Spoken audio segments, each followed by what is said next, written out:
It seems like it should be an easy thing. Find a picture, put some text on it. Simple. But despite appearances, I don't do simple. I photograph my covers to portray the books as though they are real.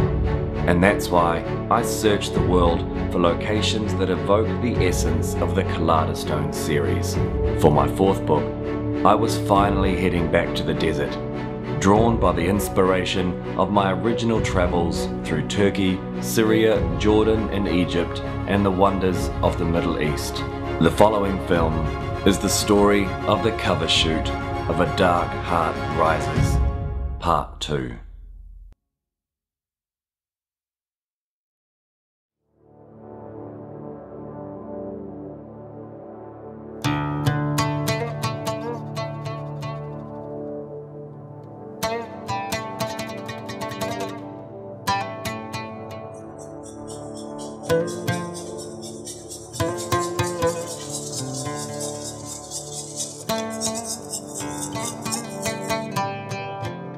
Hang on. Instantly I knew something was wrong. This wasn't the way I remembered Cairo. Well, for those of you who have guessed, I didn't quite make it to Egypt, nor even North Africa. I'm here in a small country called America, and a little town they like to call Vegas. And I've come here because Monument Valley and Grand Canyon National Park substitute for the towering desert cliffs of the Middle East. Unfortunately, we've hit a bit of a snag. The girl who was going to be picking me up in her mum's RV to drive us around the Grand Canyon broke down in Colorado, which is about a 12-hour drive away. Now that was last night. She still couldn't get up and running today, so 2 nights later I'm sort of stuck here in Vegas, which isn't a bad thing, but the only thing left to do is to hang out. I think we've got a plan sorted for tomorrow, so I'll just get out and enjoy what Vegas has to offer.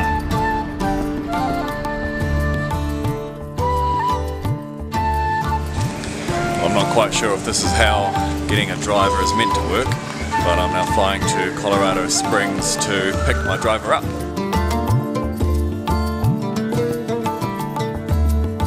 So, finally made it to Colorado Springs, and I'm here at last with Sharma, my driver, and she's got some news on the RV. Good news. We've got an RV. Other news? No air conditioning. Radiator leaks. The roof and windows leak a bit. And we're gonna have to replace transmission lines. It's not gonna rain. 120-degree desert. No radiator, no aircon. I'm good to go. Let's do it. Our first pickup was a vehicle that hadn't been road tested in 8 months. This would become our home and companion, but it would also be my chance to get to know Sharma, aka the driver. She's a veteran of driving these roads, so I put my faith in her to get us to our first location by sunset, the Great Sand Dunes National Park. We may have got our timing just a little wrong, but that was only the beginning of our problems. Yeah, see if we've got him. So we've been having some trouble with lights. We may or may not have headlights. So this is us driving in the dark. We haven't got. We may have some headlights. They're flickering on and off. As you can see, Sharma doesn't have any lights on her dashboard, so no idea how fast we're going. Oh God. What could possibly go wrong? We've been pulled over by the cops. Well, we said nothing can go wrong, but apparently we don't have any brake lights either, so we've got no front lights, no back lights, driving in the dark. It's stormy, there's lightning, we're like 3 hours from anywhere. IHOP wasn't open. There's no 24-hour IHOPs in the country, apparently. It's just, oh my god, it's only day one.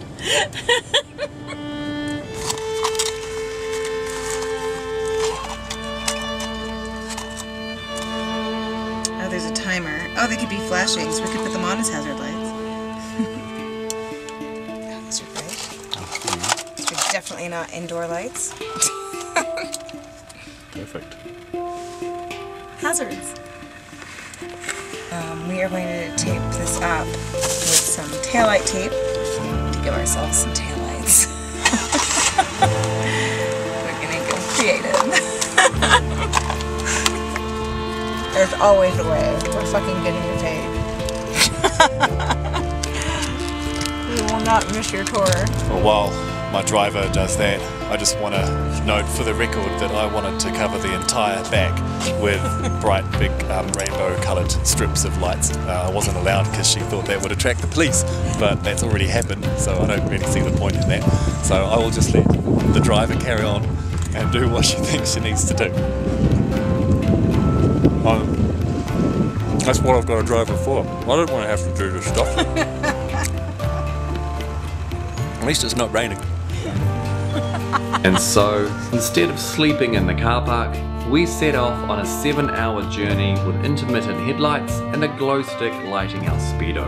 But, as I was about to find out, things don't always go to plan. So we have hit a slight snag. Now the main lights have gone completely out, so we don't know whether to get any more driving along tonight. Everything's just shut down and gone dark, so we may be stuffed for this evening. Our main mission is that we had a tour booked tomorrow to head through like Antelope Canyon and through walking through the cool little canyon area, so we may just have to blow that, but yeah, we'll see how we go.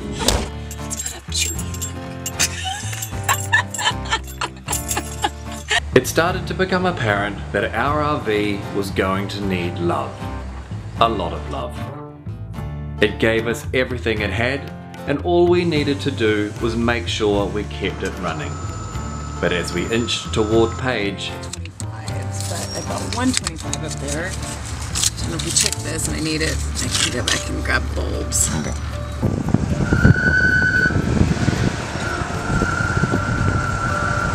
So you know when you say those famous words of what could possibly go wrong? Well, it seems that our as yet unnamed little house on wheels has decided to test us, and it's been screeching like a zombie harpy all the way through a town called Ringo, and now has broken down outside Subway, which isn't a bad thing because it is one of my favourite restaurants in Sydney, but it just means that we may not be getting any further. We have a mechanic called Russell who's coming down to help us, and if I know anything about Russells, that's not good news, but we'll see. So hopefully he can help us, and then I can drag poor Sharma off the floor because she's beat and I'm just kind of wearing her to death, really. So as amazing as she is, I'm praying to Jesus. not surprisingly, Jesus didn't show, but Russell did. And like all the best Russells, he decided to solve the solution by having a bit of a lie down. Well, this thing probably could really use belts. And then you said you don't have headlights or taillights? They just went out last night. Like, they literally just went poof. Just went out last night. And you checked the fuses, huh? I replaced them all. I tried to make it to Cortez because they're having a burnout competition, but I don't think I'm going to make it. It's at 5:30. I was going to take the rest of the day off. Oh my so gosh. I could go. Which we thought was an excellent idea.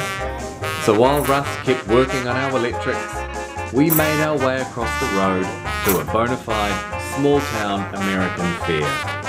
And to be honest, I didn't care that we hadn't made it to Page.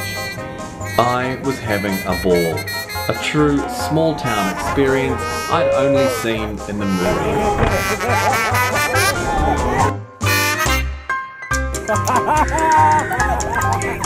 But as the wheels turned and time was ticking away, I was still very aware that we had, once again, postponed that vital early morning helicopter ride. I'm so happy we've got gas.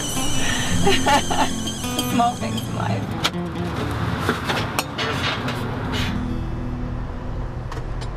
So, the plan is, we're leaving here pretty soon. We're going to head down through Monument Valley and then get to Page, Arizona, where we've got a couple of tours and the helicopter tours. After that, probably 3 or 4 days heading through Bryce Canyon, Zion area, and then slowly working our way back up to Vegas.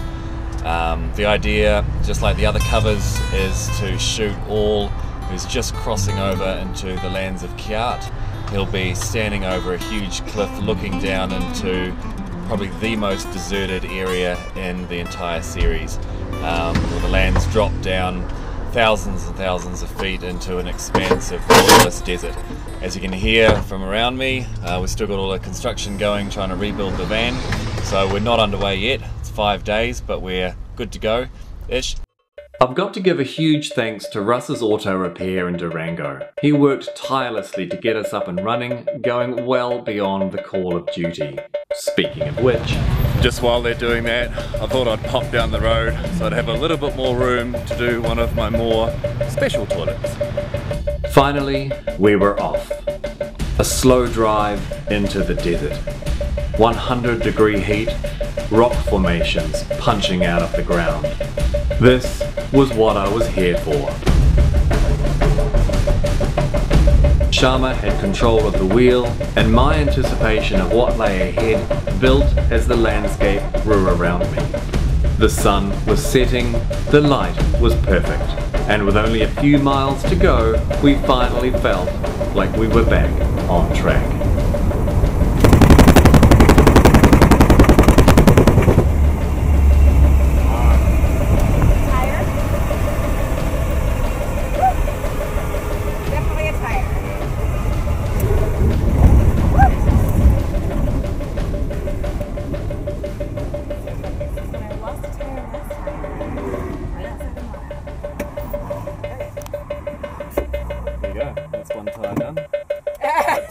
Seems we might have lost a tyre.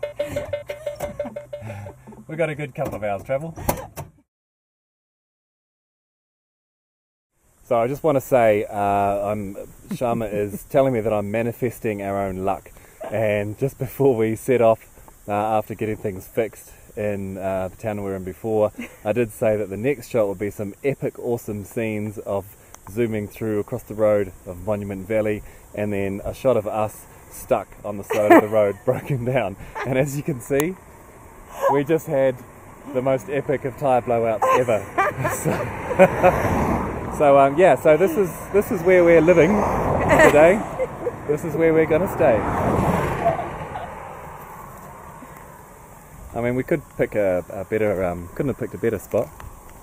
Well, we could actually, because apparently the monument that we're going to is just down that road, a couple of kilometres away. And so, with a little bit of love from us, and some from a stray dog, we managed to limp onto the road and find a suitable place to stop. From the roof of the RV, it was a beautiful night sleeping under the stars. And though we weren't far from the settlement of Kayenta, neither of us really minded being stranded in the desert.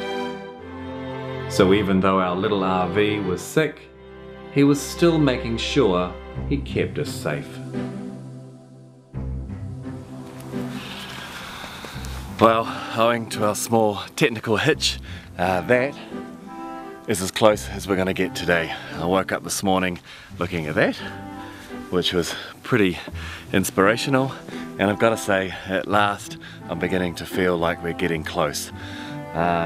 Poor Vaquero, the space cowboy, is falling apart.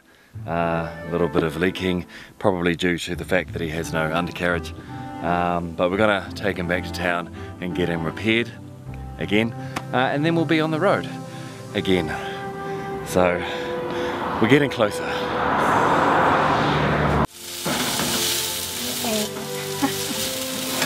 It's like a scramble.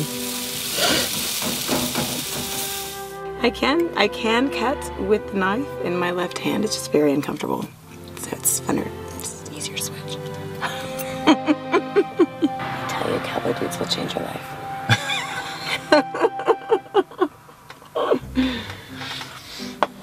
Oh, it's hot. Do you want some more water? No, I'm alright actually. Okay, I'm just gonna drink yours. Yeah. Okay, thanks.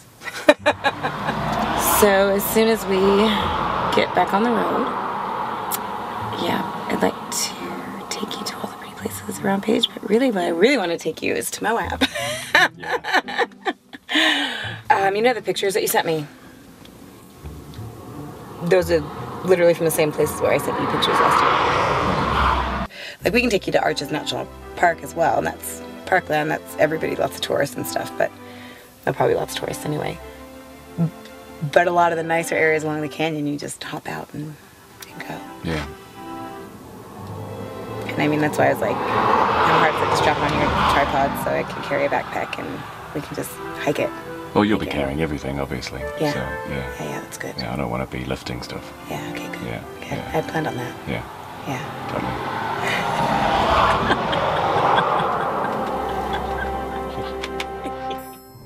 Well, it took a little bit longer than we were hoping for. We called the guys at about 11 o'clock this afternoon. It's nearly 10 o'clock at night. We've been hanging around in the hotel, but finally a great man by the name of Jacob has turned up, so we should be on our way in an hour or so. Get this completely shredded tyre gone. We've got the appointment at 6 o'clock in the morning. It's going to take about 3 hours to get where we need to go. So we were looking for hoping for a early night tonight, but that is not going to be the case. But hopefully, fingers crossed, this is the last of our little hiccups. Of course, we were fools to think our luck had changed. 50 miles to go, and that tyre popped. We were trucking along, just saying, don't say the words, what could happen, you know, and we were just avoiding it. We're gonna make it. Yeah. But yeah, it happened. So you can see the tyres just completely popped. So we're just going to go for it. We don't care anymore. You know, it's been 6 days and we've gone, you know, what should have been a 10-hour trip. So yeah, this is the face of just not caring.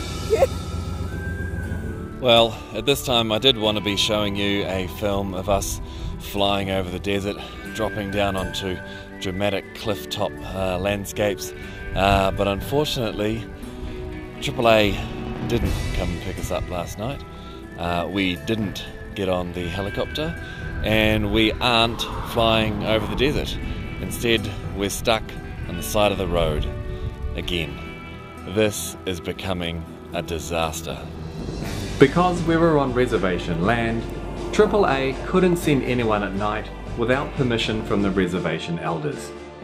So Jacob came back that afternoon and took us all the way to Page, where I found out that Sharma had made some alternative transport plans. So I thought today we'd do some hiking out in the desert, sort of get out in the RV. Yeah, about that. I just wanted to let you know that I've made a few modifications to the RV today. What, that? That. Because Vaquero needed an entire new set of wheels that we couldn't afford, we hired a golf cart. But what it did mean was that we had transport. And after all we'd been through, the most important reason for coming on this shoot was about to begin. Finally.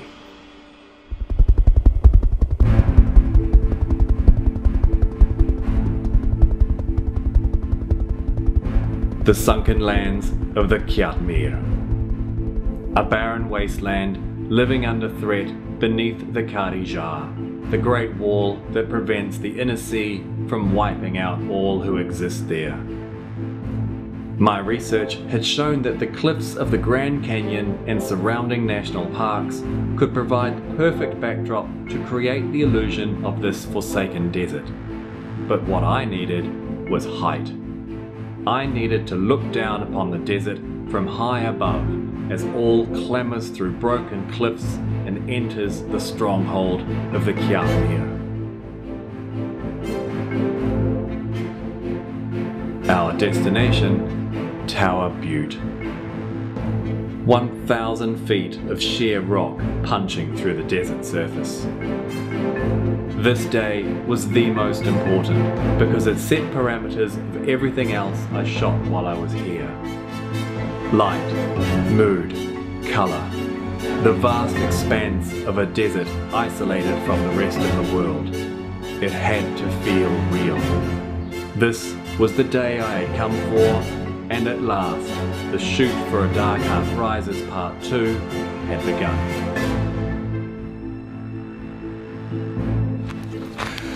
It's overcast, but man, it's hot out here. Thankfully, I've got my driver carrying everything because I ain't gonna do it. Damn, sweating already.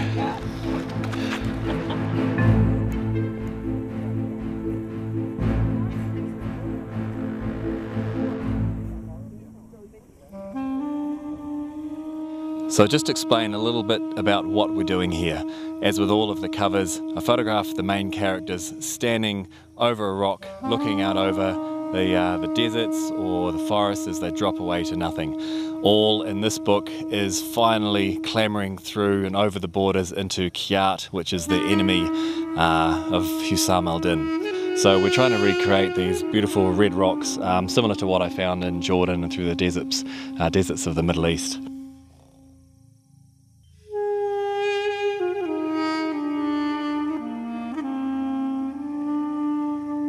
In both A Brother's Bond and A Dark Heart Rises, there's a lot of reference to cultures and cities built or buried beneath the desert sands, and a lot of the way that they access cities and underground sort of places are through these secret tunnels and everything through the desert. And that's something I found in the Middle East, and this is kind of coming here was a sort of akin to discovering that. So we're taking you through Antelope Canyon.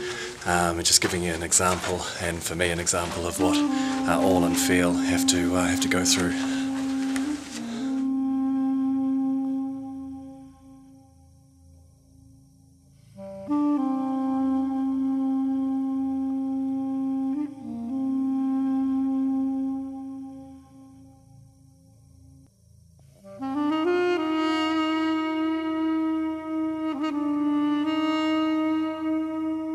Well, it's a lot cooler in here as well, which is really nice.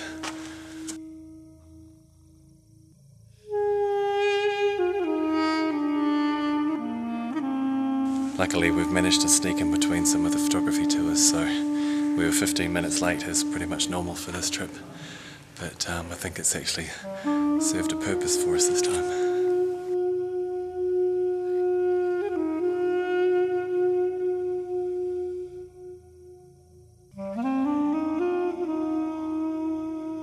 But as the afternoon waned, we felt it was time to explore the sculptured landscapes and tranquil shores of Lake Powell.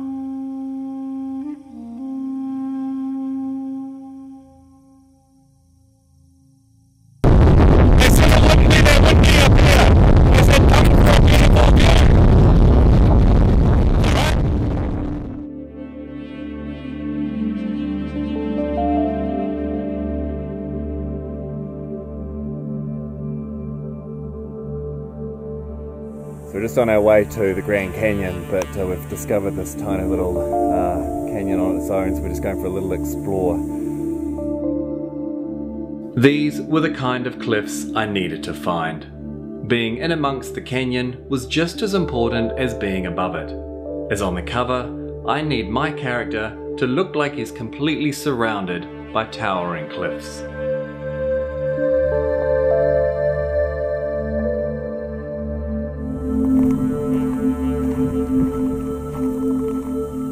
Insane.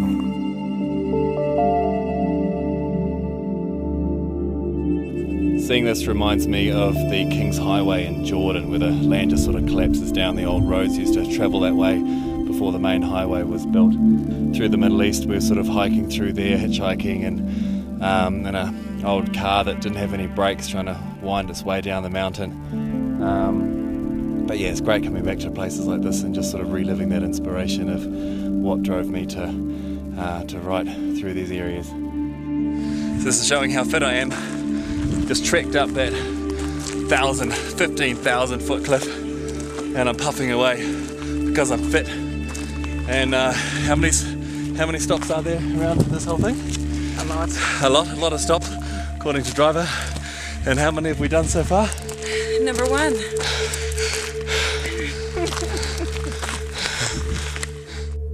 But each step was worth it. Layered silhouettes greeted us around each corner, the haze of distant mountains ready to be retouched into my cover. And though we had to contend with crowds, we found a breathtaking view at every turn.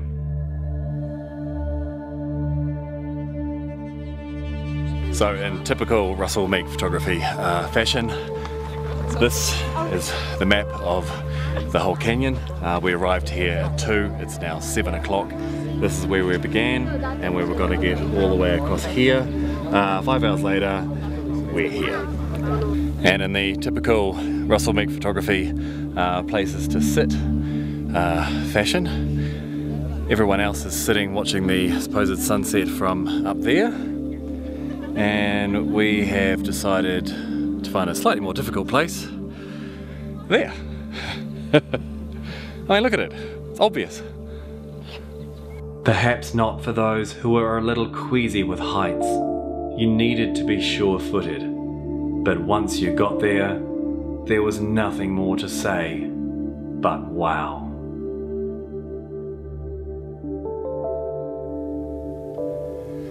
It's been so long since I've been back in the deserts, and I'd love to get back to Jordan in the Middle East, but this is probably as close as I'll get for a while. The fourth book, All, is isolated, and his solitude is something that his son Aldin sort of uses against him, and his power and rage and anger just builds. Coming to a place like this, you're alone, you're isolated, but it's absolutely beautiful, you know, something different than what he's going through, but I'm so happy that I can get back to a place like this. This is what I love, or why I love what I do, being able to experience what some of my characters, as I always say when I'm photographing the covers, is something that I'm really grateful for.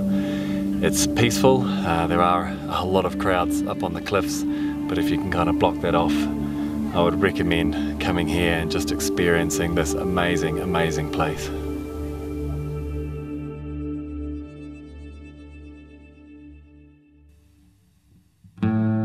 The following day, however, we had some sad news. Oh God, it's not even 8 o'clock and it is so hot. The sun is out today, for sure. And it was breaking hardest on poor Vaquero. After spending 5 nights sleeping next to homeless people in the Big O car park, Shama finally got the call. Well, it's a sad day. Vaquero is officially dead. The insurance guys are probably going to claim him, and we're going to leave him here in Page, Arizona. He's done. Tires have blown out, everything's shot, and I'm afraid there's nothing more we can do. So our little friend couldn't get us where we wanted to go, and yeah, we have to leave him here. Anyway, so we're now moving on into the Kia, and this is a car that actually has air conditioning and it works, and we're going camping, and this is kind of the way forward. It's the future. But despite my jokes, Vaquero was as much a part of our trip as each other. He brought us together. He took me places I'd never been. He risked everything to get us where we wanted to go. He shared the love, we felt his pain, and despite falling many times, he never gave up. He battled on, and for that, Vaquero will always be part of this adventure. But we needed to move on, and to do that, the Kia had some pretty big shoes to fill. All of these sheets, all of these pillows, right? So that's why I'm thinking of possibly compartmentalizing it differently and kind of doing the L shape that's in there right now. So, yeah. Anyway, that's what I'm thinking. Now I'm gonna say Shama has her own unique way of packing. It's kind of like Jurassic Park and the chaos theory. Somehow life finds a way. So while she did that,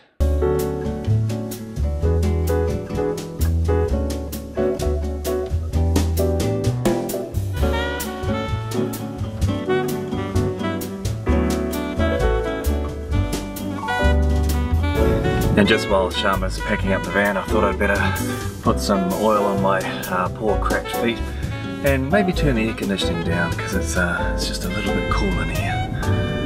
It's been several hours since Shama started packing. I found this brush on just outside the van, so I don't know if she needs it, so I'm just going to check because it could be important.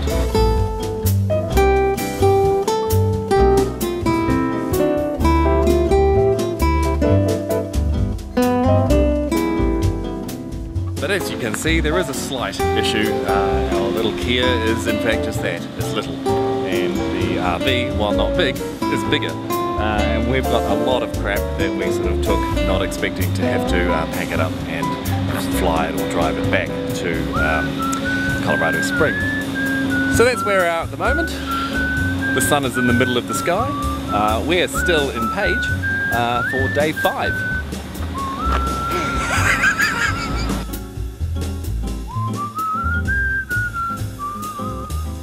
Well, as you can see, everything fitted in perfectly with room to spare. Obviously, I never had any doubt.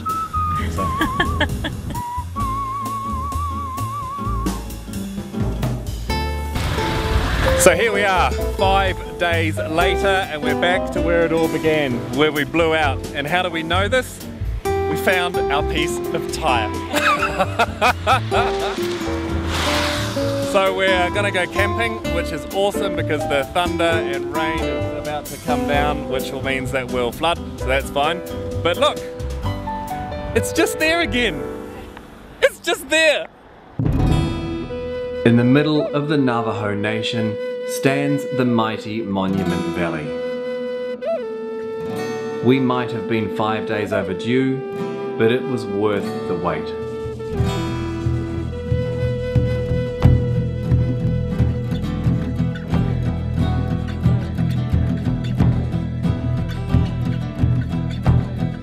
While not vital to the shoot, seeing these majestic monoliths ignite beneath the setting sun was a sight that would burn into my memory forever.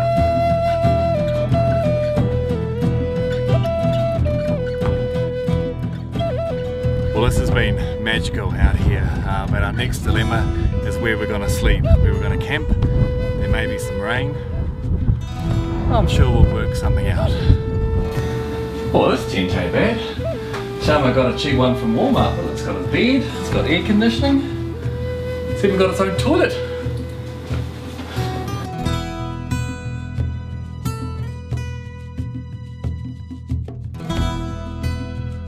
Not wanting to break yet another vehicle, we carefully headed out toward Moab. We've just driven out of Monument Valley and we've come across what almost looks like a crater. The land just sort of drops away, and it's a great illustration of how my world is built as well, where the land collapses and these great cliffs sort of rise up from nothing. I don't know why, but I'm kind of feeling kind of tired and in the mood for some bubblegum shrimp. And 1 box of chocolates later, the grand cliffs surrounding Moab rose to claim the horizon. Only 2 days of my shoot remained, and Sharma couldn't wait to finally take me exploring through one of her favourite places on Earth.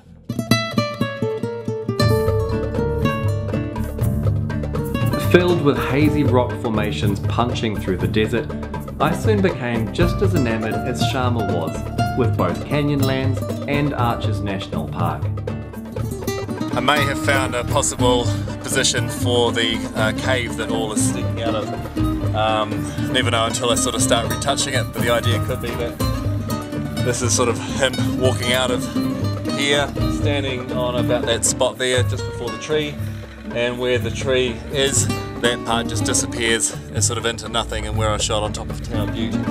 It gives me the direction, as you can see from there, sort of looking up and expanding, and over that side where that larger mountain is, the huge cliffs that I've been photographing then stretching off into the horizon, and Kiat just sort of disappears into nothing.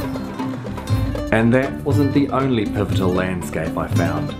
Sharma was right. Moab was turning into a gold mine. But as the barren plateau stretched on before us, the sun was really starting to beat down. Are we there yet?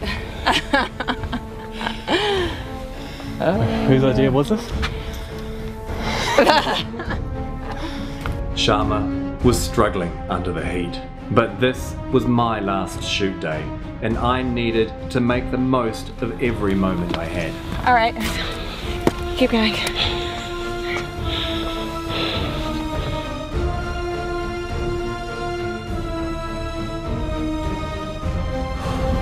I remember a day in the Middle East. We were just northeast of Raqqa and Deir al-Zur, looking at the oil fields burning over Iraq. And it was hot that day, and it was the only day I remember being over there that the sun beat us into submission. Might not be as hot today, but man oh man, just been for a huge walk sort of over that dip and around, shooting all the canyons and cliffs. This is pretty cool. Shama's sitting in the shade. I think it's time to go.